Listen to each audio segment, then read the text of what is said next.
Bizim təhsil sistemimizdə cəmiyyət həyatına artıq atılmağa hazır şəxsiyyət yetişməz. Çünki təhsil təkcə test deyil və təhsilin özünün də hədəfi nədir? Təhsilin hədəfi ali məktəbə girməkdir. Hansı anormal mühitdə ali məktəbə girmək təhsilin hədəfidir? Təhsilin hədəfi insan yetişdirməkdir, qabiliyyətli insan yetişdirməkdir. Bunun peşə, Almaniyada görün, bir nəfər universitetdə bu qədər hazırlığa gedən uşaq taparsınız. Hamı məktəbə gedir, məktəbdə peşə məktəbi bir sahəni seçir, bir peşəni öyrənir. Yəni, bir dənə Mercedes öyrənir, da Volvo-nu öyrənmir. Bilir ki, Mercedes özü bir dəryadır da. İndi bizdə, məsələn, hərbidə ən aşağı baldan hərbiyə daxil o.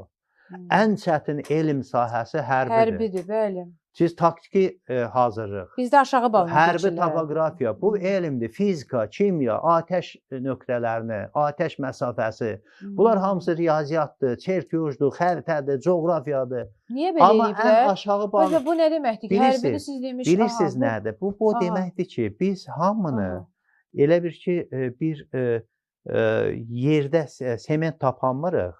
Elə qumdur, nə var yanımızda oranın daşın altına qoyuruq ki, eyb yox, tək meydan boşalsın, rahat olsun. Heç kim öz yerini ona görə cəmiyyətdə tapa bilmir.